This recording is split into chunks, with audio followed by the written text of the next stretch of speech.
This world is all about branding and marketing. The number one branders in the universe is the United States.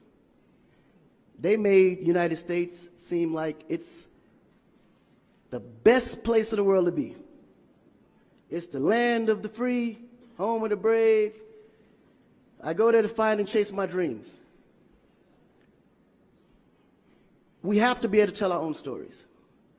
Directors, filmmakers, entertainers, it's going to be clearly, and the press, it's going to be your job to redefine how people think about Africa.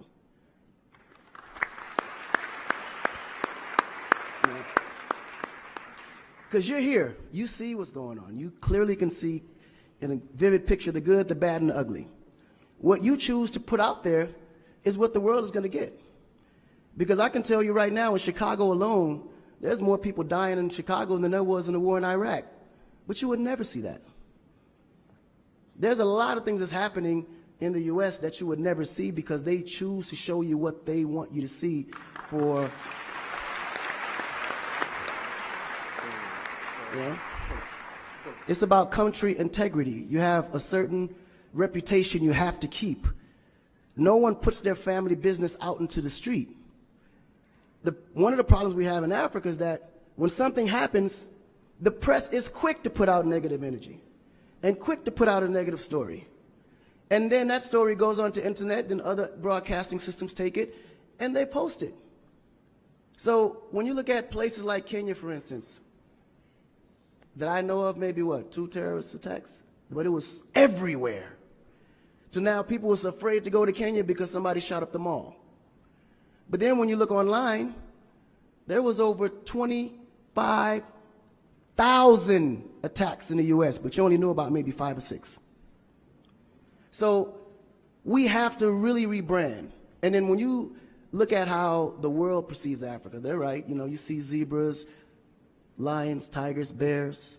Oh my. You get to the point where you think Africa's just a big jungle. The images that they're showing of Africa is historical images. This is way before civilization. This is when they were still, you know, battling with spears, like times of Shaka Zulu. No, I'm serious. But then when you look at the U.S., they're showing Superman, Batman, you know? Where is our Superman? Where is our, like, Shaka Zulu should be a superhero today. Really? So we have to tell our own stories. I mean, even Jesus is white. And you believe it. But it's okay, because how you were framed, if you taught something from the day you were born, and your mother taught you that, your father taught you that, it's real. You never look at your mom and your dad as liars. But their mother and father taught them the same thing, because that's the kind of history that's put out for them to believe. Our history books in the U.S. is all white American history, culture that's been borrowed from other nations. But Africa have to teach the same history of our ancestors, the great things that they have accomplished. You know? And it's going to be the jobs of directors like yourself, filmmakers like yourself, to narrate that story. How do we want to be perceived? How do we want that story to be narrated to the rest of the world? This younger generation, we kind of figured it out. Because now, when you look at hip-hop in America, every rapper is rich. Gold chains, Bentleys, nice girls by the pool with bathing suits in his big mansion. And then, when the video's over, they get on their phone and call an Uber. They don't even come in the Bentley that you just saw in the TV. But you go to Nigeria, we got Wizkid, Davido, P-Square, all these guys driving a Bentley, Mercedes. They actually own those cars. That's the difference. But if we don't translate that, they will never know. They think we're going to leave the shoot and go home on a horse or a zebra. Because that's what they know. This is why African Americans are so afraid of Africa. You mention Africa, they start shaking. There's so much fear. They don't know how to translate that. It was just recent that people are now saying, yeah, man, you know what? I rock with Africans, man. You know what I'm saying? I want to do some collaborations, man.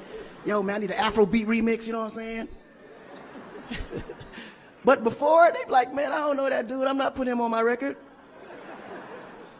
So the younger generation is slowly understanding how you have to rebrand the culture, because the culture has adapted. They've actually took everything that we've created and made it look better. They made a superstar look like a superstar. When I look on TV and I see our biggest entertainers, they don't look like stars. That's why you can't really respect the entertainer. If a politician saw a singer, he'd just be like, oh, he's just a local singer. But if he go to that local singer's performance, he may sell out the stadium because he has a huge influence, but the image is not there.